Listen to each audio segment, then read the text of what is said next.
இந்த பதிவு போட்டதுக்கப்புறமா அவ்வளோ போலீஸ், அத்தனை போலீஸ் வர வேண்டிய அவசியமே இல்லைங்க. கிட்டத்தட்ட 2 ஜீப்பு ஒரு வேனு அது இது வந்து இறங்கி அந்த யாகத்தை உடனே நிறுத்தணும்னாங்க. தமிழகத்தை ஆள போகிறது யார் அப்படின்ற ஒரு விஷயம், ஏதோ ஒரு விஷயம் யோசிச்சுட்டு படுக்கும்போது அசிரிதியாக எனக்கு வர தகவல் என்னன்னு கேட்டிங்கன்னாக்கா, நடிகராக இருந்து இப்போ வந்திருக்கக்கூடிய விஜய் அவர் தான் தமிழகத்தை ஆள போகிறாரு தான். இதே சேனலில் தான் சொல்லியிருந்தேன், கொளத்தூர் தொகுதி ஒருத்தர் நிற்பார், அவர் ஜெயிப்பார், அவருக்கு அமைச்சர் பதவி கிடைக்குன்னு சொல்லி பாபுன்னு ஒருத்தர் இப்போ நின்று இருக்காரு. நான் கொளத்தூர் தொகுதி பெருமாளுடைய நாமத்தில் வரக்கூடிய ஒரு நபருக்கு வாய்ப்பு கிடைக்கும், வாய்ப்பு கிடைச்சி அவர் ஜெயிப்பார், ஜெயிச்சு அவருக்கு வந்து அமைச்சர் பதவி வழங்கக்கூடிய ஒரு வாய்ப்பில் நிற்பார். ஆச்சி மசாலா எந்த சமையலும் ருசி தேடும் ரகசியம் 20 ரூபாய். விஜய் வந்து மிகப்பெரிய சக்தியா உருவெடுத்துட்டாரு. யாருமே எதிர்பார்க்காத ஒரு வெற்றி. சி ஜோசப் விஜய் எனும் நான்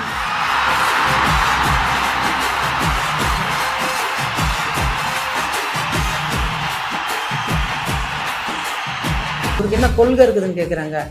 ஊழலற்ற ஆட்சின்னு சொல்லிட்டாரு, முடிஞ்சு போச்சு. ஊழல் தானேங்க, ஊழல் தானேங்க இவ்வளோ பிரச்சனை. இந்த விஜய் தப்பு பண்ண மாட்டான், தப்பு பண்ணவும் விட மாட்டான். 10 லட்சம் கோடி கடன் வச்சிருக்காரு. என்ன எப்படி இப்போ அவர் வந்து 24 லட்சம் கோடிக்கு இலவசம்லாம் அறிவிச்சிருக்காருன்றாங்க. நிச்சயமாக செய்வார். இந்த 10 லட்சம் கோடி அடைக்கிறதுக்கான வேலையும் பார்ப்பார். அந்த 24 லட்சம் கோடிக்கு அனௌன்ஸ் பண்ணியிருக்காரு பார்த்தீங்களா, அந்த விஷயத்தையும் செய்வார். நிறைய விஷயங்கள் மாறும். தமிழகமே ஒரு பூங்காவாக மாறும். பலதரப்பட்ட மக்கள் அனைவருக்கும் நேர்மையானதை செய்வேன் என்றும் ஆண்டவன் மீது ஆணையிட்டு உறுதிமொழிகிறேன். நீங்கள் இந்து மதத்தில் இருக்கிறீங்க, அவர் கிறிஸ்தவர், அவருக்கு நீங்கள் அவர் வருவார்னு சொல்லிட்டீங்களே அப்படின்னு கூட என்னை கூப்பிட்டு நிறைய பேர் ஃபோனில் கேட்டாங்க. ஸோ இந்துவா கிறிஸ்துவா முஸ்லீமான்றது முக்கியம் இல்லைன்னு நான் அந்த வீடியோலேயே சொல்லியிருக்கேன். மதங்கள் முக்கியம் இல்லை, மனிதன் தான் முக்கியம். தமிழ்நாட்டு அரசின் முதலமைச்சராக உண்மையாகவும் உளச்சான்றின்படியும் என் கடமைகளை நிறைவேற்றுவேன் என்றும். அடுத்த 3 வருஷத்தில் பார்த்தீங்கன்னாக்கா விஜய் யாரை கை காட்டுறாரோ அவங்க தான் பிஎம்மாவே வருவாங்க. ஸோ அதிமுகவில் வந்து எடப்பாடிக்கு வந்து டைம் சரியில்லை, அவருக்கு நேரம் சரியில்லைன்ற ஒரே காரணத்துக்காக ஸோ தேவையில்லாத விஷயங்கள்லாம் பண்ணிகிட்ருக்காரு. இது கூட்டணி அது கூட்டணின்னு சொல்லி மக்களை வந்து திசை திருப்பி, நாளைக்கெல்லாம் விளையாட்டு இல்லைங்க. பக்தி கதைகள், பக்தி பாடல்கள் மற்றும் ஆன்மீக சொற்பொழிவுகள் மூலம் உங்கள் ஆன்மாவை தூய்மைப்படுத்துங்கள். இன்றைய ஆலய ஆப்பை டவுன்லோட் செய்யவும். அனைத்துலக ஆன்மீக பக்த கோடிகளுக்கும் ஆன்மீகம் கிளிட்ஸ் நேயர்களுக்கும் எனது அன்பார்ந்த நன்றியையும் வணக்கத்தையும் தெரிவித்துக் கொள்கிறேன். ஓம் ஐம் ரீம் ஸ்ரீம் ஐங்குளம் மை நமோ பகவதி வார்த்தாளி வார்த்தாளி வாராகி வாராகி வராகமுகி வராகமுகி அந்தே அந்தினி நமக ருந்தே ருந்தினி நமக ஜம்பே ஜம்பினி நமக தம்பே ஸ்தம்பினி நமக சர்வதுஷ்ட பிரதுஷ்டானாம் சர்வேஷாம் சர்வ வாக்சித்த சக்ஷுர் முக ஜிக்வா ஸ்தம்பனம் குரு குரு சீக்கிரம் வசியம் ஐம் க்ளம் ஐம் டக டக டக டக ஓம் அஸ்திராய பட். வாராகி அம்மா வணங்கிட்டு இந்த பதிவை நான் போட விரும்புகிறேன். ஸோ இது வந்து பார்த்திங்கன்னா முதல்ல நிறைய விஷயங்கள் எனக்கு உத்தரவு வரும்போது நான் சொல்லுவேன், யாருமே நம்ப மாட்டாங்க. ஏன்னான்னு கேட்டிங்கன்னா, நான் ஏற்கனவே போட்ட பதிவில் சொல்லியிருப்பேன், இதே ஆன்மீகம் கிளிட்ஸில் தமிழகத்தை ஆள போகிறது யார் அப்படின்ற ஒரு விஷயம், ஏதோ ஒரு விஷயம் யோசிச்சுட்டு படுக்கும்போது அசிரிதியாக எனக்கு வர தகவல் என்னன்னு கேட்டிங்கன்னாக்கா, நடிகராக இருந்து இப்போ வந்திருக்கக்கூடிய விஜய் அவர் தான் தமிழகத்தை ஆள போகிறாரு தான். ஸோ நம்ம ஒரு விஷயத்த சொல்ல வரோன்னா முட்டாள் பைத்தியக்காரன்ற மாதிரி தான் சொல்லுவாங்க அப்படின்னு சொல்லியிருப்பேன். ஸோ காரணம் என்னன்னு கேட்டிங்கன்னாக்கா, மழை வராது அப்படின்னு சொல்கிறப்போ மழை வராமல் நின்று இருக்கு ஒரு யாகம் பண்ணும்போது. ஸோ மழை வரும், மே 4ஆம் தேதி மழை வரப்போகுது அப்படின்னு சொன்னேன். 2025 மே 4 சரியான மழை வரும் அப்படின்னு சொன்னேன். கரெக்டாக பார்த்தீங்கன்னாக்கா அதை என்னை நம்பாமல் 5000 பேருக்கு மேலே வந்தாங்க. அன்றைக்கி சரியான மழை வந்தது, இடியும் புயலோடும்.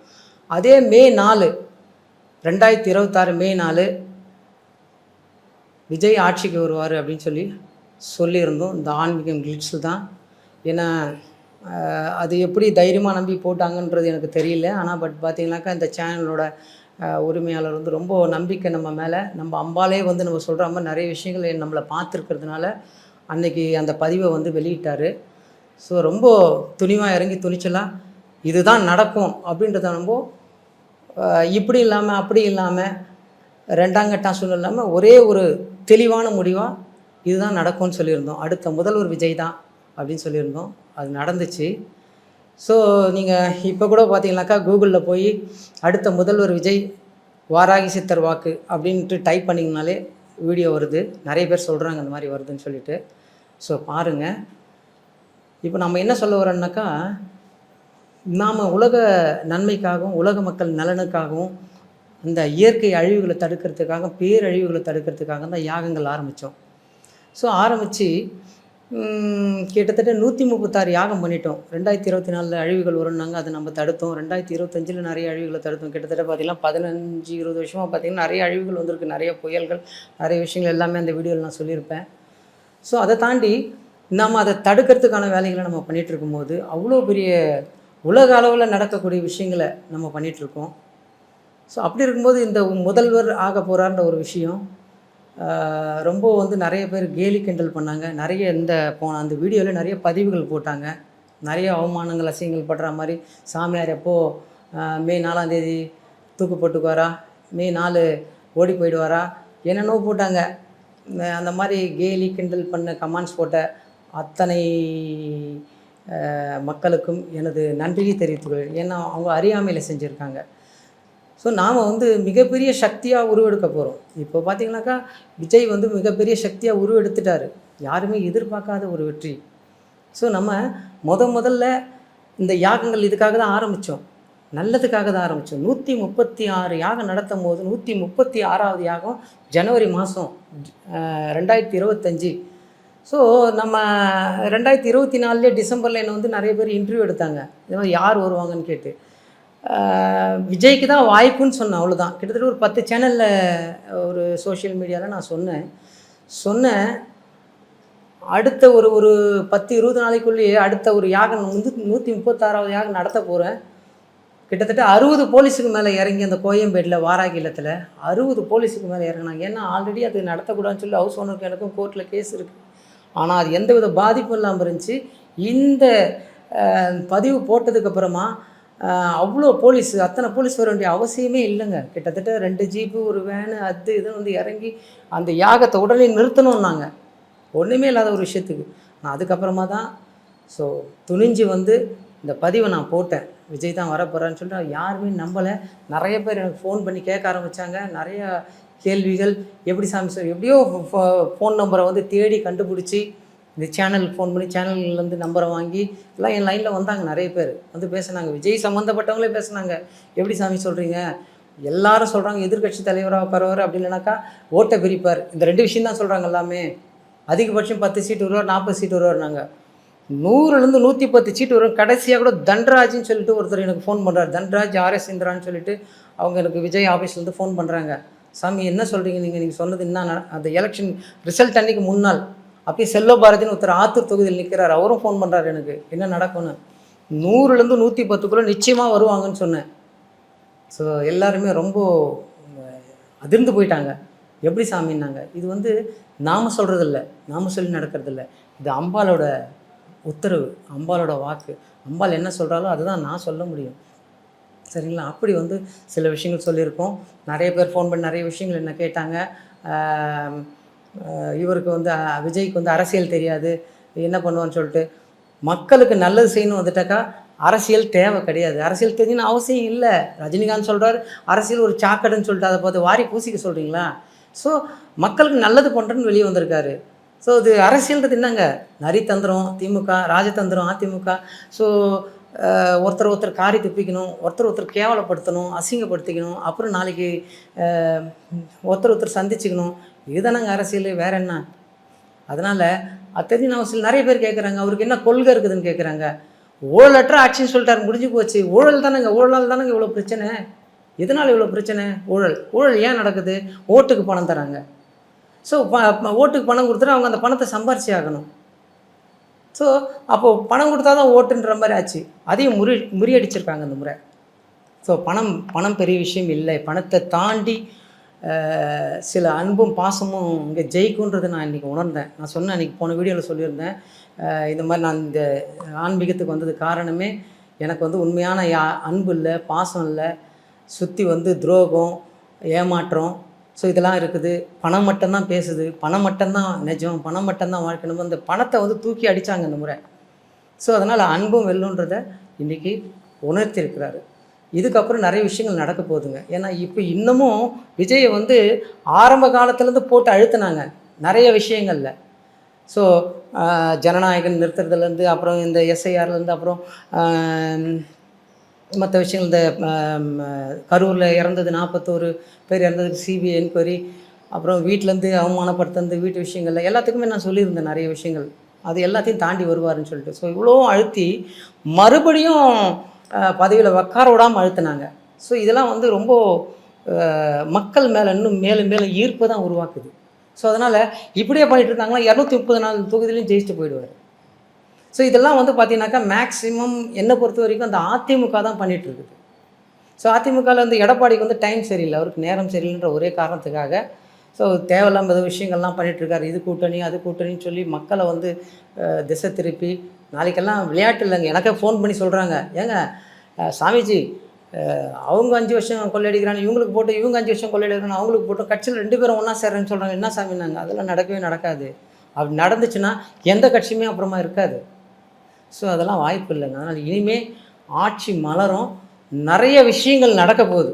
அதாவது 5 கோடியில் ஆரம்பித்து, அதாவது கடந்த 40 வருடங்களாக எம்ஜிஆர் இறந்ததுக்கு அப்புறம் 5 கோடியில் ஆரம்பித்து 500 கோடி, 1000 கோடி, லட்சம் கோடி அப்படின்னு சொல்லி இன்றைக்கி 10 லட்சம் கோடி வரைக்கும் கடன் ஆகிருக்குது தமிழக அரசு. ஸோ ஜெயலலிதா அம்மா கடைசியாக விட்டு போகும்போது 2 லட்சம் கோடி, 2016 அவங்க விட்டுட்டு போகும்போது 2 லட்சம் கோடி. கிட்டத்தட்ட அந்த 40 வருஷமாக அவங்க 2 லட்சம் கோடி தான் கடன் வச்சுருந்தாங்க. 4 வருஷத்தில் ஒரு எடப்பாடி வந்து 2.5 லட்சம் கோடி ஏற்றிட்டார். ஸோ 4.5 லட்சம் கோடியாக மாறிச்சு. ஸோ அதுக்கப்புறம் இப்போ இந்த கடந்த ஆட்சியில் 10 லட்சம் கோடி ஆயிடுச்சு. ஸோ இப்போது 10 லட்சம் கோடி கஜானா இது இப்போ நம்ம தமிழக அரசு கடனை வச்சுட்டு போயிருக்காங்க. இதை வந்து நிறைய பேர் கேட்குறாங்க, 10 லட்சம் கோடி கடன் வச்சுருக்காரு, என்ன எப்படி இப்போது அவர் வந்து 24 லட்சம் கோடிக்கு இலவசம்லாம் அறிவிச்சிருக்காருன்றாங்க. நிச்சயமாக செய்வார். இந்த 10 லட்சம் கோடி அடைக்கிறதுக்கான வேலையும் பார்ப்பார்.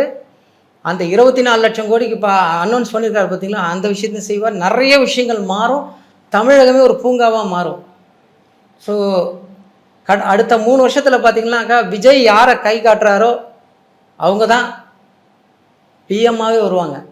நீங்கள் எழுதி வச்சுக்கங்க. இந்த இதை எல்லாம் சொன்னீங்க, சேவ் பண்ணி வச்சுக்கிறேன், ரெக்கார்ட் பண்ணி வச்சுக்கிறேன்னு சொல்லிட்டு இதையும் ரெக்கார்ட் பண்ணி வைங்க. நிச்சயமாக இது நடக்கும், நடந்தே தீரும். ஸோ அதனால் இந்த மாதிரி விஷயங்கள் எல்லாம் வந்து மாறப்போகுது. இன்னும் பார்த்திங்கனாக்கா நிறைய பேர் கேட்குறாங்க, இதெல்லாம் புதுசு, என்ன பண்ண போகிறாங்கன்னு தெரியலையே, எப்படி ஆட்சி நடத்த போகிறாங்கன்னு தெரியலையே. அதெல்லாம் பண்ணிவிடுவாங்க திறமையாக. அதெல்லாம் வந்து க்ளீனாக வந்து வந்திருக்கிற முதலமைச்சர் விஜய்க்கு எல்லா விஷயங்களும் நல்லா தெளிவாக செய்வார். அதுக்கான ஒரு விஷயங்கள் தான் இருக்குது. நிறைய பேர் சொல்கிறாங்க என்னை கூப்பிட்டு, நீங்கள் இந்து மதத்தில் இருக்கிறீங்க, அவர் கிறிஸ்தவர், அவருக்கு நீங்கள் அவர் வருவார்னு சொல்லிட்டீங்களே அப்படின்னு கூட என்னை கூப்பிட்டு நிறைய பேர் ஃபோனில் கேட்டாங்க. ஸோ இந்துவா கிறிஸ்துவா முஸ்லீமான்றது முக்கியம் இல்லைன்னு நான் அந்த வீடியோலேயே சொல்லியிருக்கேன். மதங்கள் முக்கியம் இல்லை, மனிதன் தான் முக்கியம். ஸோ மதங்கள் மனிதனை குழப்புகின்றன. ஸோ முதல்ல நாம் எல்லாரும் மனிதன், அப்புறம் இந்தியன், அப்புறம் தமிழன். ஸோ அந்த மாதிரியான ஒரு இதில் தான் நம்ம வரணும். கூடிய விரைவில் பார்த்திங்கனாக்கா மதங்கள்ன்ற விஷயத்துக்கு ஒரு முற்றுப்புள்ளி வந்துடும். இன்னும் கொஞ்ச நாள் நீங்கள் பாருங்கள், 2000க்கு முன்னாடி எப்படி சித்தர்கள் வாழ்ந்தாங்களோ அந்த மாதிரியான ஒரு விஷயங்கள் வரும். அப்போது எது நல்லது எது கெட்டதுன்றது புரிய ஆரம்பிக்கும். ஸோ அன்னைக்கு நமக்கு மிகப்பெரிய ஒரு மாற்று சக்தியாக இருக்கும். அதான் நான் சொல்ல வர விஷயம் என்னன்னாக்கா, உலக அழிவுகள் அதிகமாக இருக்கும், உலகம் முழுக்க அழிவுகள் வரும். அம்பாள் கொடுக்குற வாக்கு, கலியுக வாராகி, அந்த அம்மா கிட்ட தான் நான் கேட்டு சொல்கிறேன் உங்களுக்கு, நானாக சொல்லலை எந்த விஷயத்தையும். ஸோ அப்படி கேட்கும் போது அவங்க சொல்கிற விஷயம் என்னன்னாக்கா, உலகத்தை ஆள போகிறவாகும். ஸோ எல்லா நாட்டிலையும் பார்த்திங்கன்னா அழிவுகள் அதிகமாகும். இயற்கையிலையும் உடல் உபாதையிலையும் எல்லாத்துலேயும் வரும்போது, ஆல்ரெடி நான் இதே சேனலில் இந்த நான் சொன்ன நியூஸை எடுத்து பாருங்கள், இதே இதில் அதில் நான் சொல்லியிருப்பேன், தலைவர்கள்லாம் இழப்போன்னு சொல்லிட்டு. நாட் ஒன்லி நம்ம மாநில தலைவர்களோ தேசிய தலைவர்களோ கிடையாது, உலக தலைவர்னு சொல்லி ஒரு 10 நாளைக்கெல்லாம் 15 நாளைக்கெல்லாம் பார்த்திங்கன்னா நம்ம ஈரான்லேருந்து கமேனியா இறந்தார். உலகப்போர் நடக்குது, நான் சொன்ன அழிவுகள் வரும்னு சொல்லிட்டு நடந்துகிட்ருக்கு. அதே மாதிரி நல்ல கண் இறந்தார் தலைவர். அதே மாதிரி இதே வீடியோவில் சொல்லியிருக்கேன், நிறையா தலைவர்கள்லாம் இழப்பாங்கன்னு சொல்லிட்டு. அதே பார்த்தீங்கன்னா நிறைய பேர் தலைவராக இருக்கக்கூடிய டிடிவி தினகரன் உள்பட நிறையா பேர் தோத்துட்டாங்க. செல்வ பெருந்தகை அது இதுன்னு சொல்லிட்டு தலைவர்களாக இருக்கக்கூடியவங்க நிறைய பேர் தோத்துட்டாங்க. ஸோ இது மாதிரி ஏதோ ஸ்டாலின் சொன்னேன் மெயினாக, இதே சேனலில் தான் சொல்லியிருந்தேன். கொளத்தூர் தொகுதி ஒருத்தர் நிற்பார், அவர் ஜெயிப்பார், அவருக்கு அமைச்சர் பதவி கிடைக்குன்னு சொல்லி பாபுன்னு ஒருத்தர் இப்போ நின்றுருக்காரு. நான் சொல்லக்கூடிய நபர் தான் நின்றுருக்காரு, நின்று ஜெயிச்சிருக்காரு. ஸோ மிகப்பெரிய விஷயம். யார் சொன்னாங்க? யாருமே சொல்லலையே. ஸோ அதனால் நடக்க போகிறத தான் நம்ம சொல்லிகிட்ருக்கோம். இன்னும் நிறைய விஷயங்கள் அடுத்தடுத்து நடக்க போகுதுங்க. நான் சொன்ன விஷயங்கள்லாம் நடக்க போகுது. இந்த இது அடைக்கிறது, கடன் அடைக்கிறது, அத்தனை லட்சம் கோடி, அடுத்தது நம்ம அடுத்த வரப்போகிற பிரதமரை நிர்ணயிக்கிறது, இது எல்லாம் நிச்சயமாக நான் சொல்கிற மாதிரி அடுத்தடுத்து நடக்கும். நன்றி, வணக்கம். ஆச்சி மசாலா எந்த சமையலும் ருசி தேடும் ரகசியம் 20 ரூபாய். பக்தி கதைகள், பக்தி பாடல்கள் மற்றும் ஆன்மீக சொற்பொழிவுகள் மூலம் உங்கள் ஆன்மாவை தூய்மைப்படுத்துங்கள். இன்றைய ஆலய ஆப்பை டவுன்லோட் செய்யவும்.